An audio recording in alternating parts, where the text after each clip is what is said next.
Ladies and gentlemen, welcome back to another episode of Inside the 12. I'm Casey Honebaum with Big 12 Studios, and today we're joined by the brand new head coach for the Arizona State Sun Devils women's basketball team. It's Molly Miller. Molly, thank you so much for taking time to join us today. Yeah, I love talking hoops in the summer, so thank you for having me. There we go. Absolutely. You were just telling me, speaking of the summer, it's pretty warm down there. I mean, you've obviously Grand Canyon, you were there, so you have some experience with the weather. Have you had to Have you been getting used to it? Is it something that you've been getting used to over the past couple of years, and now it's just second nature having to deal with heat to that extreme Oh nature? yeah, I enjoy the heat, and there's a pool about every other block. So there's a pool right outside our facility. There's a pool at the house to give the kids a little bit of reprieve. So we're still outdoors. Okay. It's almost like it's just as much of a safety measure as it is for fun. There we So go. at that point, Hydrate, right? hydrate, hydrate.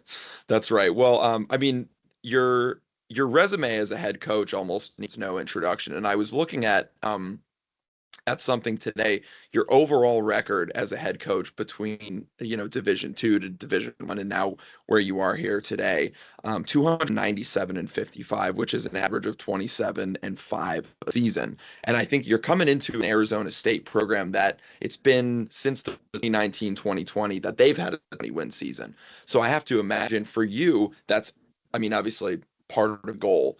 What does that look like coming into a new program as head coach? How do you set goals like that, if that is the goals, and what does that look like from an outsider's perspective?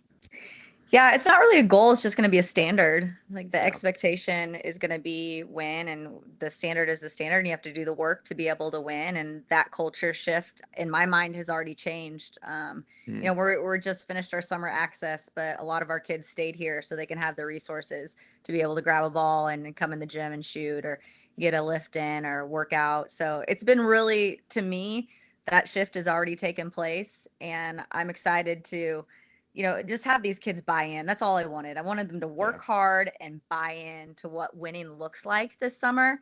And they did that quicker than I imagined. So I am pleasantly surprised and enthusiastic about what's to come. This is a good starting point for us this summer, though.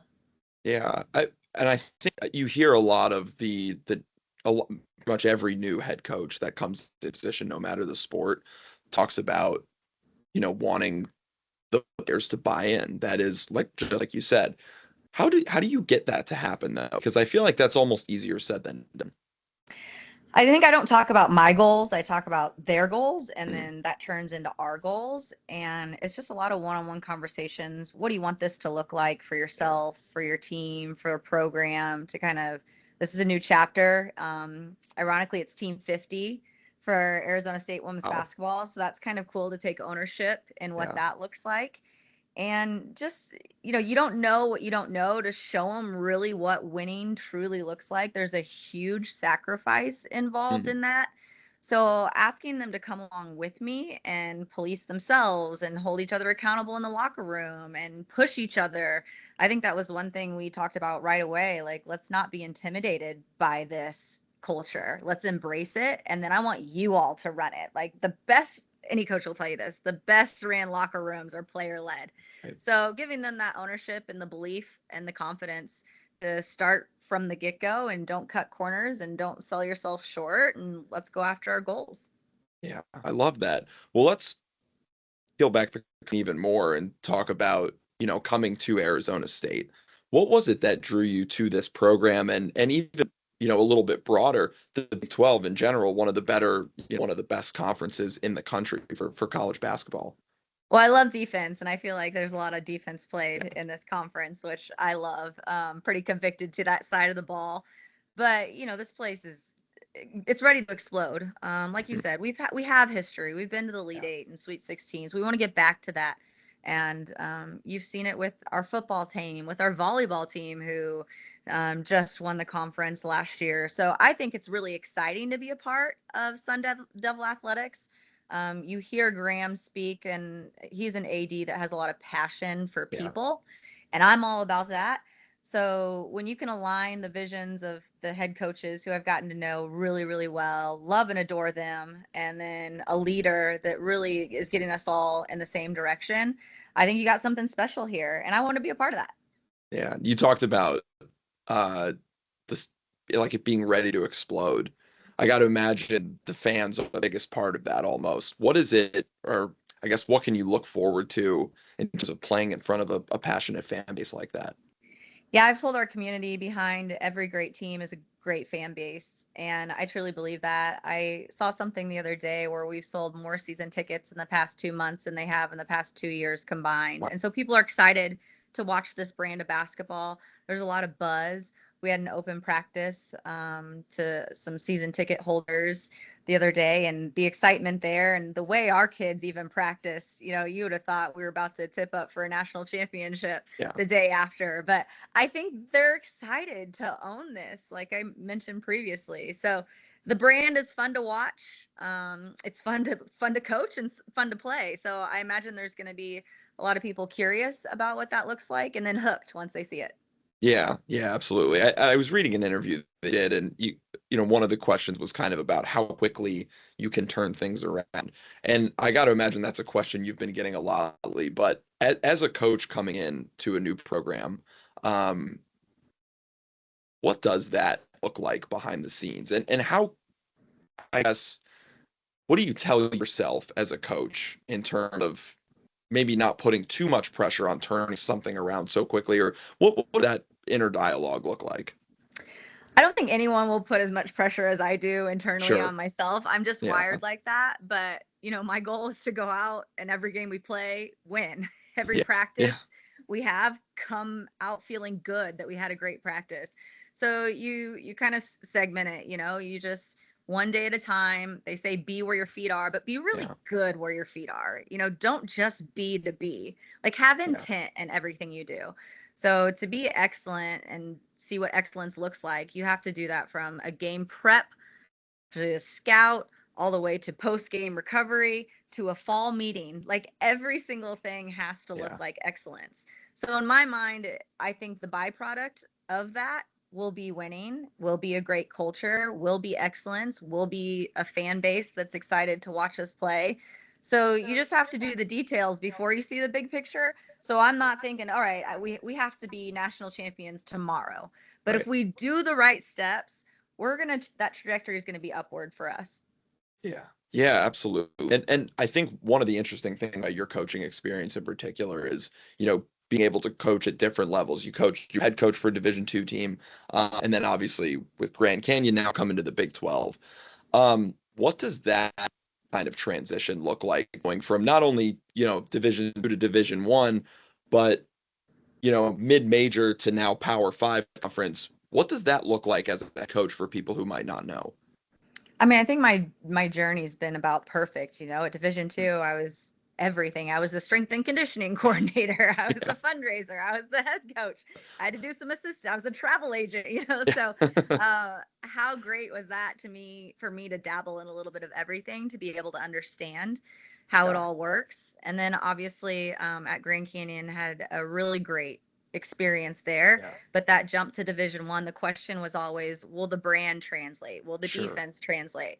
I'm like, I sure as heck hope it will, because I'm pretty convicted to it. And it did. It really did. It took the buy-in of players, learning how to recruit at this level. I've got access Yeah. to some of the top kids in the country now that are Mm. picking up the phone, which is great because I'm a relationship coach.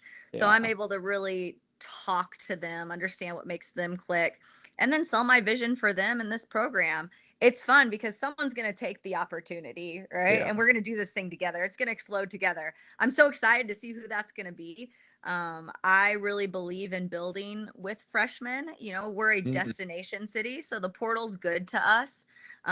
So we can plug in here and there, but I've had success with 4-year, 5-year kids and building Yeah. it that way. And so I'm pretty passionate about that. And at this level, with the resources and the commitment, you can build it with the best players in the country. Now, they don't just I don't want them just to be able to put, the orange thing and the round thing. They've got to hoop, but they also have to be good character people. Yeah. I am committed to my kids right now, my basketball kids. I've got Crosby and Cy. Shout out. It was their first Yeah. day of school to my biological kids. But Oh, I'm there you go. committed to my basketball kids to bringing in like minded people, Yeah. to bringing in energy givers, people that can help the culture. So we really do turn over the stones and do our due diligence. Just because we have access to the greatest players doesn't mean it's always a great fit. So Right. I'm really proud of my staff. They're the most hardworking individuals and they recruit like their pants are on fire. It's so fun. That's been so fun for me to watch. And I've been able to develop a lot of connections with a lot of different people in the recruiting space at this level quickly because of those connections that my staff has already had.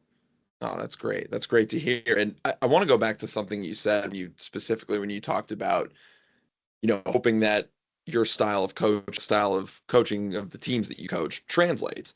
And I got to imagine playing in an NCAA tournament, did that did that kind of give you even more confidence in your coaching ability to see that it definitely did translate there as well, and now will give you more confidence bringing that to Arizona State?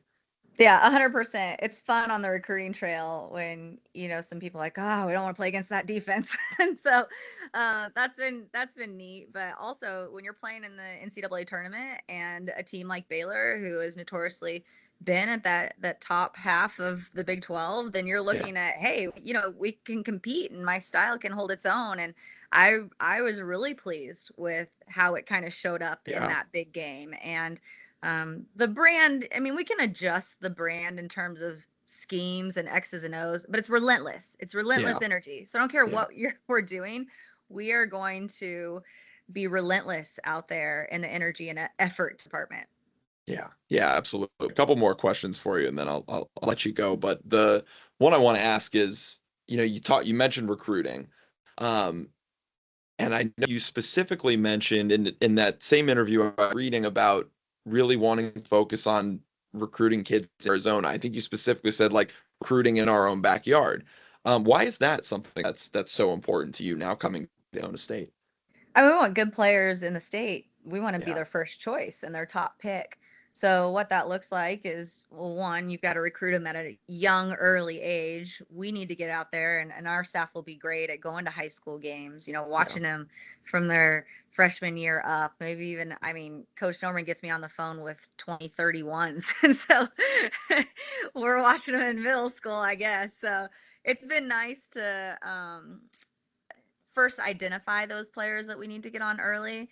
And then, we want Arizona State to become a school of choice. And I think we've seen that in our recent recruiting. I mean, we're at the top of a lot of people's lists early on and we're talking to them and the outreach is heavy. So, we want to generate a fan base that kind of already knows the kids, yeah, whether it's friends and family that are coming a few miles down the road to watch them or they're able to travel. And I think that'll help our crowd too. When you've got your backyard and there's some awareness there, especially in the portal where teams switch rosters right. a lot, those numbers. And so we're looking to get, there's a reason then to be here. Not only you're playing for Arizona State, a school of choice, but like you're drawn here because this is home for you. Yeah, yeah, that's awesome. My last question, and this is, obviously you had plenty of coaching experience already, so you've kind of gone through, everything, almost everything that you can as a coach. But is there something maybe in particular that you're looking forward to with this first season as the Arizona State head coach? Yeah, I think there's a challenge. For us, we want to get back to the perception of, oh, wow, they're a tournament team and they're going to go Mm, deep into the tournament. That's what you fight a little bit right now is that hasn't happened mm, in the past few years. So now we're going to get back on that train of like, we want to be a repeat tournament team every single year in and year out. So I'm excited for that challenge. I'm also excited for the challenge of, we've always done a really good job of managing our team and the chemistry and the personality. Well, if the best players high school kids are coming and they've been the best of the best. And now yeah, you've got to integrate them into college, just that landscape of them understanding maybe a little bit of patience, but what it looks like to be a team that has the same goals as yeah, you, that are just as competitive as you are, just as talented. I think that's an area as coaches that I want our staff to be really, really good in because I want retention. I want yeah, this longevity of the program to the culture to flip over with the roster, instead of getting them to plug in through, the transfer error. But I say the best ability of a coach sometimes is adaptability. So you've got to adapt with this new landscape of the portal and NIL, and that's a challenge to all of us. But I'm really excited to navigate it here because I think this is going to be a school of choice, and we're going to retain players and the quality of life. And Tempe, Phoenix, Scottsdale, who wouldn't want to be here? I call it a Right. pipeline to paradise.